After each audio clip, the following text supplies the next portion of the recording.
आप सभी भाई बहनों का आध्यात्मिक ज्ञानात्मक चैनल की संध्या बेला ज्ञान कक्षा में एक बार फिर स्वागत है। आज की चर्चा का विषय है खड्डों को भरना और साथ में क्या लिखा है, विकारों को मारना। भले ही प्रत्यक्ष रूप से देखिए विकारों का संबंध मनुष्यों से होता है, जबकि सड़कों पे जो जो देखिए खड्डे होते हैं उनको भरने का जो एक जिम्मेदारी है वो तो देखिए सरकारों की होती है।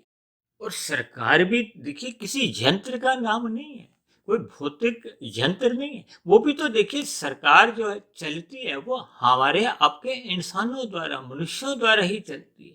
लेकिन जब मनुष्य के भीतर में ये जो 5 विकार हैं, काम, क्रोध, लोभ, मोह, अहंकार, ये जब एक विकृत रूप धारण कर लेते हैं तो फिर ये जो खड्डे भरने वाली स्थितियां भी हैं वो अपने आप में पूरी नहीं हो पाती। काम और लोभ को राजसी विकार माना जाता है।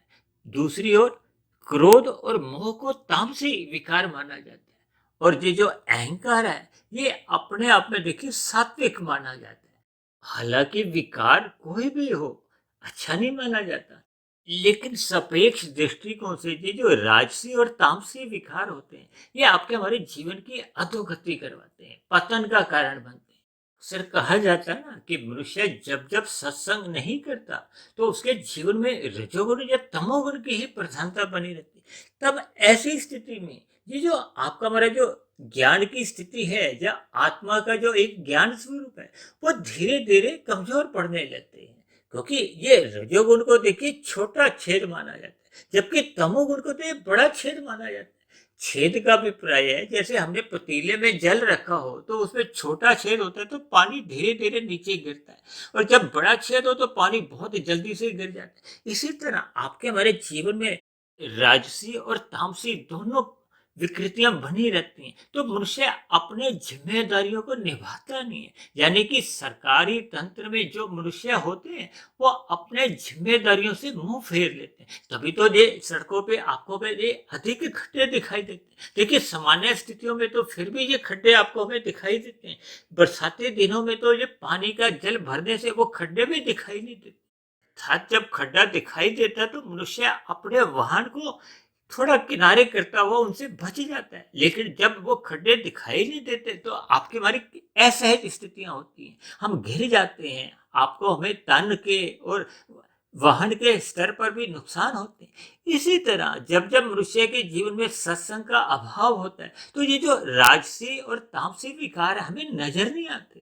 यानी जब मनुष्य के जीवन में लंबे समय तक ये राजसी और तामसी स्थितियां ही बनी रहती हैं, तब ऐसी स्थिति में ये आपके हमारे जो विकार हैं राजसी और तामसी, ये फिर एक विशाल गहरा रूप धारण कर लेते हैं जो मनुष्य की अधोगति का कारण बनते हैं।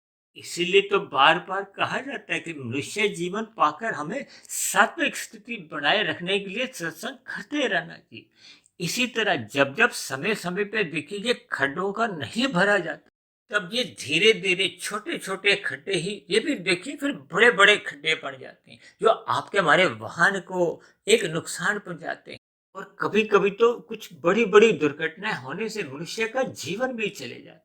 देखिए आज मैंने खड्डे भरने को विकारों से जोड़कर कुछ ऐसी स्थितियां उत्पन्न की हैं कि मनुष्य को अपने मिले हुए जीवन में सत्संग करते रहना चाहिए। जब जब आपकी हमारी सात्विक स्थिति मजबूत होती है तब ऐसी स्थिति में सरकारी तंत्र में रहते हुए ये सात्विक मनुष्य भी अपने अपनी जिम्मेदारियों को निभाते रहते हैं। कुल मिलाकर संसार में कहो, देश में कहो, राज्य में कहो, शहरों में, गांवों में एक भाईचारे का वातावरण बना रहता है, जिसके फलस्वरूप सभी मनुष्यों का जीवन सुखदायी बनता है, परमात्मा में सदा प्रीति बनी रहती है। देखिए चर्चा कुछ इसलिए बड़ी होगी क्योंकि आपके हमारे जीवन में देखिए खड्डे भी अधिक हैं और विकार भी अधिक हैं, इसलिए इनको भरते भरते भी कुछ वीडियो अधिक लंबी होगी। उसके लिए मैं आप सभी भाई बहनों से माफी चाहता हूँ। इन सभी बातों पर आप सकारात्मक चिंतन करें। इन्हीं शब्दों के साथ आज की चर्चा विशेष को यहीं विश्राम देते हैं। कल सुबह फिर मिलते हैं ब्रह्म मुहूर्त ज्ञान कक्षा में। तब तक अपने आध्यात्मिक मित्र सुधीर भाटिया फकीर को इजाजत दें। शुभ रात्रि।